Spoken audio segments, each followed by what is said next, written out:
건강의 박수 올려드리겠습니다. 우리 옆 사람과 인사하시겠습니다. 반갑습니다. 축복합니다. 사랑합니다.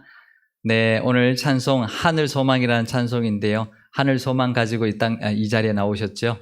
네, 오늘도 더욱 이 예배 가운데 하늘 소망이 가득하시기를 축복합니다. 오늘은 삼위일체 주일입니다. 지난 주일이 성령 강림 주일이었는데요. 구약 시대에는 주로 성부 하나님께서 역사하셨습니다. 간혹 하나님의 사자의 모습으로 성자 예수님도 구약 시대에 현현하시기도 하셨지만 주로 성부 하나님께서 사람들을 찾아오시고 만나 주셨고 말씀하시고 언약을 해주셨습니다. 그러다가 신약 시대에 와서 성부 하나님은 성자 예수님을 이 땅에 보내주셨고요. 그 예수님이 직접 인간과 함께 하셨고 말씀해 주셨고 공생의 기간 동안 우리와 함께 계시며 사역해 주셨습니다. 예수님이 십자가에 죽으시고 부활하셔서 40일 동안 제자들과 함께 하시다가 승천하시고는 열흘 후에 오순절에 성령 하나님을 보내주셨는데요. 그때부터 지금까지 성령께서는 늘 우리와 함께 하시면서 인도하시고 계십니다. 그래서 구약 시대는 성부의 시대, 또 예수님이 땅에 오셨을 때는 성자의 시대, 또 지금은 성령의 시대 이렇게 부르기도 하는데요. 사실 항상 성부, 성자, 성령 하나님께서 함께 하시면서 우리 인간의 역사와 우리의 삶 속에 찾아오시고 지금도 역사하고 계시는 줄 믿습니다. 우리 이 삼위일체 주일에 하나님께 삼위일체 되시는 하나님께 감사드리고 또 영광 돌리는 이 날 되시기를 바랍니다. 그날이 바로 삼위일체, 그것을 기억하며 감사를 올려드리는 날이 삼위일체 주일인데요. 오늘은 또 6월 첫 주일이어서 환경주일이기도 합니다. 우리 총회가 1992년에 환경주일로 6월 첫 주일을 삼았는데요. 2013년에 경건절제 및 환경주일 이렇게 좀 확대해서 명칭을 바꿨습니다. 6월 첫 주일은 또 환경주일인데요. 삼일체 하나님께서 태초에 천지를 창조해 주셨죠. 하나님이 삼일체 하나님께서 함께 이 온 땅을 만들어 주셨습니다. 성부 하나님이 창조를 계획하시고 성령 하나님이 흑암 위에 운행하시면서 성자 하나님의 그 말씀의 능력으로 천지가 아름답게 창조가 되었습니다. 그리고 우리 인간을 성부, 성자, 성령 하나님의 그 형상을 따라 그 모양대로 만들어주시고 이 모든 피조 세계를 다스리게 해주셨습니다. 삼일체 하나님이 이 온 세상의 주인이시지만 우리에게 이 땅을 맡기시고 다스리고 지키도록 청지기의 사명을 주셨는데요. 하나님이 주신 이 아름다운 세상과 하나님이 맡겨주신 청지기의 사명을 되새기면서 삼일체 하나님께 영광 돌리는 이 예배, 또 삼일체에 또 하나님께 감사하고 또 우리에게 주신 아름다운 세상에 감사드리는 환경주일 예배가 되시기를 바랍니다. 우리가 지난 5월 말까지요, 사무엘 하의 말씀으로 다윗의 모습을 함께 살펴보았습니다. 사무엘 하는 거의 다윗의 이야기만 주로 나오는데요. 다윗이 평생에 대표할 만한 두 가지 죄가 있었습니다. 하나는 밧세바를 범하고 그의 남편 우리아를 죽인 사건이었고요. 또 하나는 사무엘하 24장 마지막 장에 나오는 이스라엘의 인구를 조사한 것이었습니다. 우리가 늘 들어왔고 잘 아는 이야기여서 그런가 보다라고 하지만 밧세바 사건은 누가 봐도 범죄한 것이 맞습니다. 그런데 왕이 나라의 인구를 조사한 것이 과연 죄일까요? 세상의 아마 모든 나라에서는 아마 왕이 인구를 조사했다 그러면 잘했다 칭찬할 일일 것입니다. 지금도 인구 조사를 하죠. 이게 해마다 하지 못할 정도로 큰 일이기 때문에 우리나라에서도 5년에 한 번씩 인구 조사를 합니다. 인구를 정확하게 파악하는 것은 나라를 경영하는 데 매우 중요한데요. 사실 다윗이 이스라엘의 인구를 조사하면서 그 누가 피해 본 적도 없고 다윗이 개인적으로 뭔가 얻은 것도 없습니다. 그런데 그것이 다윗의 평생에 대표할 만한 두 가지 죄를 들어라 하면 그 안에 들어갈 정도로 큰 죄였다라는 것입니다. 왜 그럴까요? 민수기에 보면은요, 하나님께서 이스라엘의 백성의 수를 세어라, 이제 인구를 조사해라 라고 하나님이 명령하셨거든요. 민수기 1장 1절에서 2절 말씀입니다.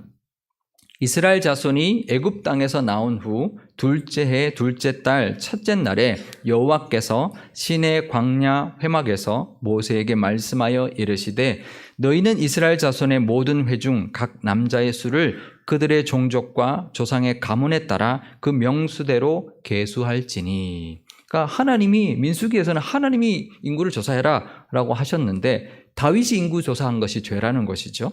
이 민수기라는 말이요, 그 백성 민자의 숫자를 씁니다. 영어도 the book of numbers라고 해서 숫자의 책이다 이렇게 말합니다. 그러니까 백성의 수를 기록한 책이다라는 그런 뜻인데요. 민수기에 보면 이스라엘 백성의 수를 센 것이 2번 나옵니다. 시내산에서 가나안 땅을 향해 출발할 때 인구를 계수했습니다. 또 가데스 바네아 사건 이후에 광야의 1세대가 다 죽고 광야 2세대가 다시 가나안 땅을 향해 출발할 때 또 한 번 백성의 수를 계수를 했는데 이 2번 다 하나님이 명령하셔서 계수했던 것입니다. 그러면 다윗이 인구를 조사한 것이 왜 죄가 될까요? 그것은 인구를 조사한 그 자체가 죄가 아니라 다윗의 의도 때문이었습니다. 인구를 조사하려는 다윗의 그 마음에 잘못이 있었기 때문입니다. 그것은 하나님을 의지하지 않고 사람을 의지하는 마음, 사람의 숫자를 의지하는 마음의 그 중심 때문이었습니다. 다윗이 하나님께 인정받은 것이 무엇입니까? 그 마음이죠. 하나님의 마음에 합한 자, 하나님의 마음에 그 맞는 자라는 그런 평가를 받았습니다. 그러니까 다윗의 마음이 하나님께 인정받은 거죠. 다윗의 마음이 하나님의 마음과 같다. 다윗의 마음이 하나님의 마음과 맞다. 그래서 하나님께 인정받은 믿음이 바로 그 마음 때문이었는데 그 마음이 변했던 것입니다. 하나님을 의지하는 마음에서 떠나서 백성의 수, 그것도 칼을 잡고 전쟁터에 나갈 수 있는 용사의 수를 의지하라는 마음이 들었기 때문입니다. 사무엘하 24장 9절 말씀입니다. 요압이 백성의 수를 왕께 보고하니 곧 이스라엘에서 칼을 빼는 담대한 자가 80만 명이요 유다 사람이 50만 명이었더라.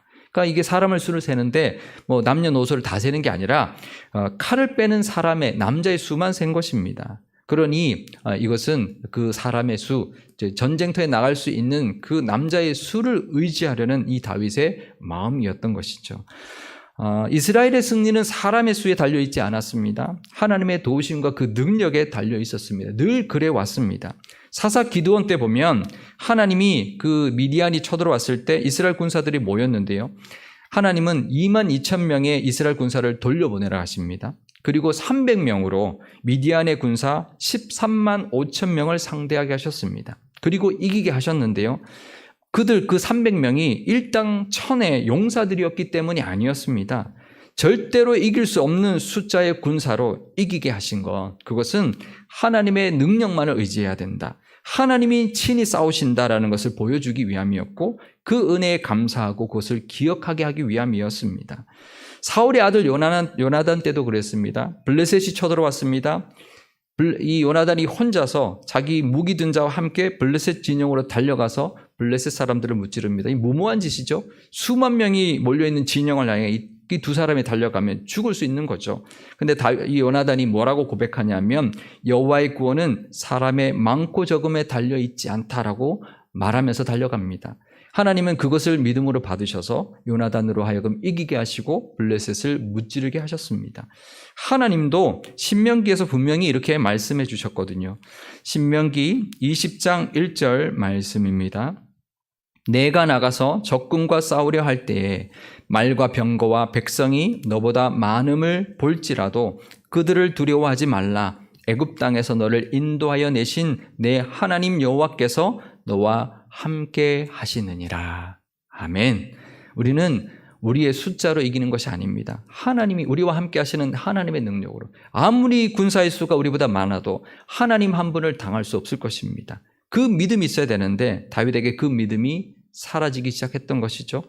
하나님의 그 말씀을 따르지 않았던 것입니다. 그게 죄인 것입니다. 그것도 평생의 가장 큰 죄 중에 하나였던 것입니다. 사울이 범죄했을 때 분명히 하나님께서 이렇게 책망하셨습니다. 사무엘상 15장 23절 뒷부분입니다. 왕이 여호와의 말씀을 버렸으므로 여호와께서도 왕을 버려 왕이 되지 못하게 하셨나이다. 사울이 하나님께 버림받은 바로 그 죄를 다윗이 똑같이 저질렀던 것입니다. 그런데요, 다윗과 사울이 다른 점이 있었습니다. 그것은 바로 사울은 끝까지 회개하지 않고 하나님께 돌아오지 않았지만 다윗은 달랐습니다. 사무엘하 24장 10절 말씀입니다. 다윗이 백성을 조사한 후에 그의 마음에 자책하고 다윗이 여호와께 아뢰되 내가 이 일을 행함으로 큰 죄를 범하였나이다. 여호와여 이제 간구하옵나니 종의 죄를 사하여 주옵소서. 내가 심히 미련하게 행하였나이다 하니라. 다윗이 요압에게 백성의 수를 보고받고 난 뒤에 바로 마음에 가책이 되었습니다. 자책감이 들었고요. 그래서 하나님께 나아가서 자신의 죄를 회개하고 용서를 구했습니다. 사실 밧세바 사건 때는 나단 선지자가 와서 그 죄를 지적할 때에 스스로 회개하지 않았습니다. 그때까지 스스로 회개하지 않았지만 이 인구조사 사건 때는 다윗 스스로 그 죄를 깨닫고 하나님께 용서를 빌었던 것입니다. 이 사무엘이 그 죄를 지적해도 사울은 끝까지 회개하지 않고 하나님 앞에 돌아오지 않았지만 그 사울과는 다르게 다윗은 선지자가 와서 그 죄를 책망하기도 전에 이미 그 죄를 깨닫고 하나님께 용서를 빌었던 것입니다. 역시 다윗은 다윗이었습니다. 좀 평안해져서 경각심이 사라졌고 믿음도 많이 약해졌지만 그래도 다윗은 다윗이었습니다. 우리도 그래야 합니다. 우리가 책망받기 전에 우리가 우리가 잘못, 우리가 실수한 것 깨달을 수 있어야 합니다. 그리고 하나님께 용서를 구할 수 있어야 합니다. 그것이 다윗처럼 우리도 늘 하나님의 은혜 안에 거하는 것이고 끝까지 하나님의 은혜를 다윗처럼 누리는 길이 될 것입니다. 우리가 그렇게 기도해야 합니다. 하나님, 혹시 우리가 잘못하더라도 하나님 먼저 깨닫게 해주셔서 내가 먼저 하나님 앞에 나아가 용서를 구하고 다시 은혜 안에 들어가게 해주십시오라고 그렇게 기도할 수 있어야 할 것입니다. 그런데요, 다윗이 용서를 구하긴 했지만 하나님이 갓 선지자를 통해서 그 죄에 대한 징계를 3가지 중에 하나 택하라 하셨는데요. 하나님이 선택하라 하셨던 징계 3가지가 이랬습니다. 첫 번째는 7년 기근이었고요. 두 번째는 다윗이 원수에게서 3개월 동안 쫓겨다니는 것이었습니다. 또 세 번째는 3일 전염병이었는데 다윗이 무슨 징계를 선택했을까요? 다윗이 어떤 징계를 선택했을까요? 3번 징계였습니다. 3일간의 전염병을 택했습니다. 1번 징계, 7년간의 가뭄은 너무 큰 재앙이기 때문에 바로 제쳐놓고 2번 징계는 자기가 혼자서 이 원수들에게 쫓겨다니는 3개월 동안 쫓겨다니는 건데 이게 너무 싫었던 거죠. 자기가 평생 그렇게 쫓겨다녔는데 이제 사실은 사울에게서 또 압살롬에게서 쫓겨다니는 것을 겪었으니 3개월씩 다시 원수에게 쫓겨다니는 것은 더 이상 하고 싶지 않았던 것이죠. 그래서 3번의 징계, 3일 전염병을 택했는데 아마 그랬을 겁니다. 3일 전염병으로 얼마나 죽겠나 싶었을 겁니다. 그런데 이스라엘 전역에 동시에 3일 동안 전염병이 덮치자 7만 명이 죽고 말았습니다. 다윗이 그제서야 깨달았습니다. 내가 잘못 선택했구나. 그때는 이미 늦었습니다. 자기가 잘못했는데 어물게 백성들이 죽고 고통당하게 하는 선택을 하고 말았던 것이죠. 아무리 이 온 나라에 정말 아주 극심한 흉흉한 전염병이 돌아도요, 왕은 무사합니다. 왕은 멀쩡하죠. 다윗이 왕으로서 잘못 선택했던 것입니다. 이 모습을 보면 다윗이 참 실망스러운 그런 모습이 아닐 수가 없는데요. 인구조사도 잘못했지만 그 죄로 인하여 받아야 할 징계를 선택할 때도 왕답지 못했습니다. 만약 백성들이 이 사실을 알았다면 어땠을까요? 다윗이 택해서 우리가 전염병을 당했다 그랬다면, 그것을 알았다면, 만약에 백성들이 그걸 알았다면 어땠을까요? 다윗을 왕으로 인정하지 않았을 겁니다. 우리는 이 땅을 살아가면서 늘 기억해야 한 정체성이 하나 있습니다. 믿는 자로서 우리가 정체성을 하나 늘 기억하며 살아야 하는데요. 그것은 바로 복의 사명입니다. 내가 선택할 때 나와 내 가족과 내 교회만을 생각하며 선택하면 안 됩니다. 하나님은 나를 통해서 이 세상에 복을 주시기를 원하기 때문인데요.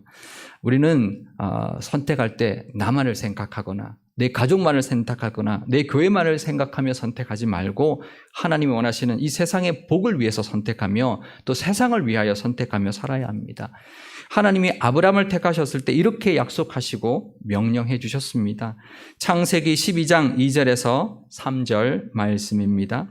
내가 너로 큰 민족을 이루고 내게 복을 주어 내 이름을 창대하게 하리니 너는 복이 될지라. 너를 축복하는 자에게는 내가 복을 내리고 너를 저주하는 자에게는 내가 저주하리니 땅의 모든 족속이 너로 말미암아 복을 얻을 것이라 하신지라.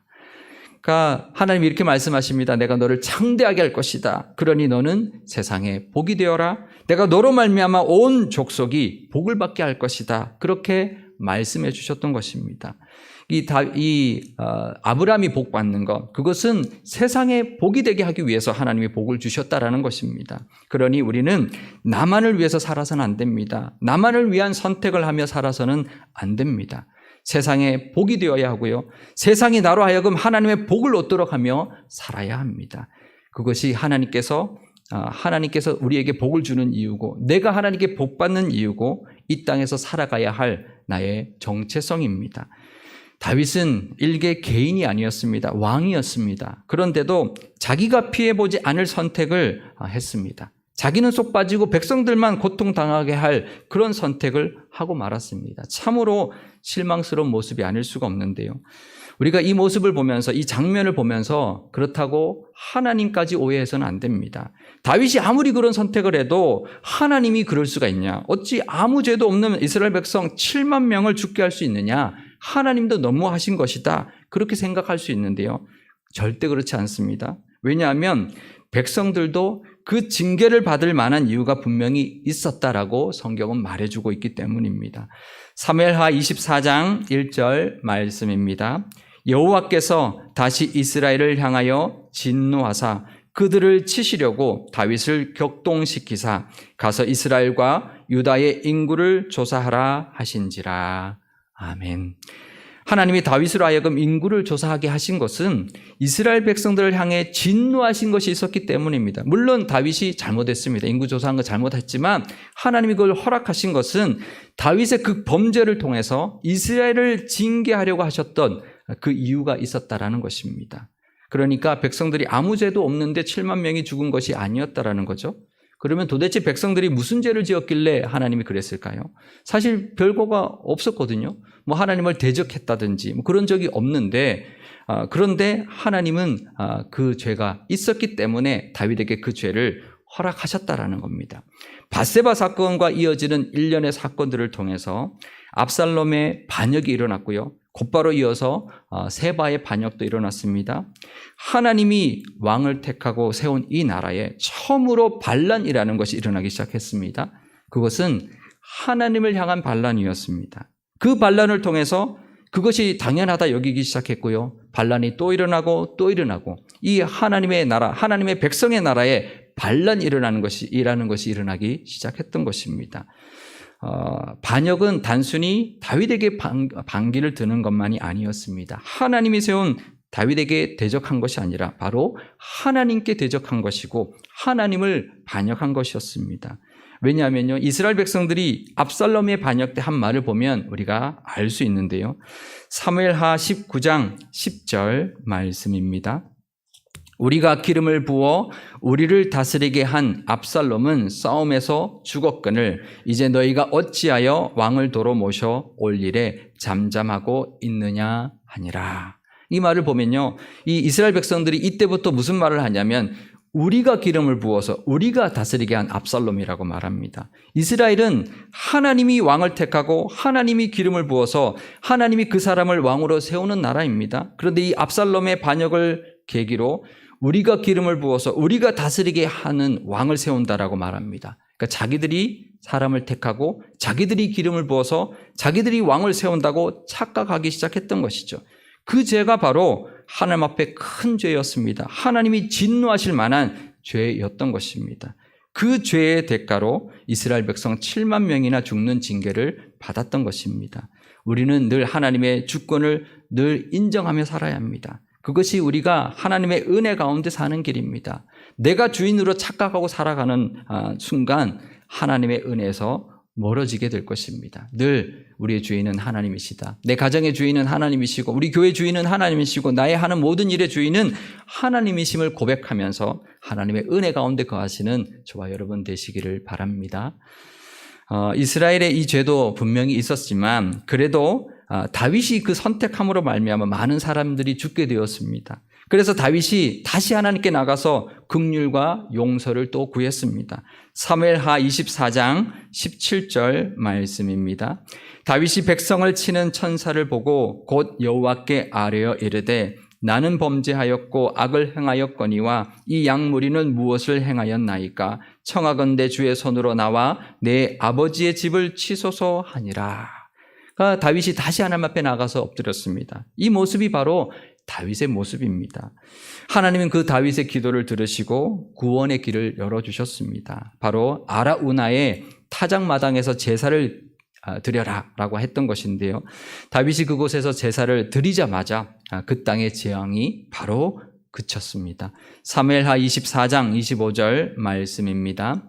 그곳에서 여호와를 위하여 제단을 쌓고 번제와 화목제를 드렸더니 이에 여호와께서 그 땅을 위한 기도를 들으심에 이스라엘에게 내린 재앙이 그쳤더라. 그러니까 다윗은 다윗이었습니다. 자기가 실수하기도 했고 잘못 선택도 했지만 다시 하나님께 나가는 모습이 바로 다윗의 모습이었습니다. 그래서 다시 하나님께 은혜를 구했던 것입니다. 하나님은 그 다윗의 그 제사를 받으셨고 그 제사 드렸던 바로 그곳에 훗날 솔로몬의 성전을 세워주셨고요. 또 바로 그 자리에 1000년 후에는 예수님이 십자가의 그 십자가를 지고 영원한 화목 제물이 되게 해 주셨던 것입니다. 다윗의 그 부족한 모습을 통해서 하나님은 인류의 영원한 속죄의 길을 열어주셨고 화목의 길을 시작하셨던 것입니다. 다윗이 그래도 그런 믿음의 사람이었기 때문에 하나님은 그 다윗을 통하여 예수님의 십자가의 용서와 긍휼과 화목의 길을 열어주셨던 것입니다. 제가 이 설교 제목을 그래도 역시 다윗은 다윗이다 이 제목을 하면서 저는 그런 마음이 들었어요. 우리도 하나님께 그런 평가를 받으면 좋겠다. 그런 말을 들으면 좋겠다. 역시 너는 너구나. 이게 좋은 의도로요. 좋은 말씀으로요. 나쁜 뜻이 아니라 그래 너는 그렇지. 역시 너는 너구나 이게 아니라 그래 너는 너구나. 정말 네가 그래도 실수할 때도 있고 잘못 선택할 수 있지만 때도 있지만 그래도 너는 너구나라는 그런 평가를 받는 그래서 하나님께 은혜를 늘 구하고 하나님께 다시 복을 누리는 저와 여러분 되시면 좋겠습니다. 그래서 하나님께 그래도 너는 너다. 그 복을 또 인정을 받으시는 저와 여러분 되시기를 바랍니다. 오늘 이 삼위일체 주일을 맞이하여서 우리도 다윗처럼 좀 부족하고 실수할지라도 다시 하나님의 은혜 안에 또 우리를 다시 받아주시는 또 삼위일체 하나님께 나아감으로 화목을 누리고 평강을 누리실 수 있기를 바랍니다. 또 하나님이 만들어주신 이 아름다운 세상의 그 복과 기쁨도 누리시기를 바라고 또 그 복을 세상에 흘려보내며 사시는 저와 여러분 또 우리 교회가 되시기를 주님의 이름으로 축원드립니다. 기도하시겠습니다. 삼위일체 하나님 아버지, 오늘 삼위일체 주일과 환경주일을 맞이하여 이 아름다운 세상을 만들어 주시고 또 우리에게 선물로 주셔서 누리게 하시며 다스리게 하셨으니 감사와 영광을 올려드립니다. 지금 세상은 인간의 욕심과 온갖 오염으로 고통받고 있습니다. 잘 다스리라 하셨던 청지기의 사명을 잘 감당하지 못했습니다. 다윗처럼 나의 선택이 다른 이들에게 고통이 되지는 않았는지 돌아보게 하여 주옵소서. 나와 내 가정과 내 교회만을 생각하며 이기적으로 살지는 않았는지 돌아보게 하옵소서. 복의 사명도 잘 감당하며 살았는지 돌아보는 시간이 되게 하옵소서. 우리가 죄를 지을 때 빨리 깨닫게 은혜 주시고 하나님께 나와 용서를 구하며 다시 하나님이 원하시는 모습대로 살아가는 우리 모두가 되게 하여 주옵소서. 상일교회를 이곳에 70여 년 전에 세워주신 것은 이 땅에 복이 되게 하기 위함인 줄 압니다. 상일교회가 이 상일동에 복이 되게 하시고 한국 땅에 복이 되게 하시며 세상에 복이 되는 교회가 되게 하옵소서. 그러면 더욱 형통케 하시고 창대케 하셔서 더 크고 많은 복이 될 줄 믿습니다.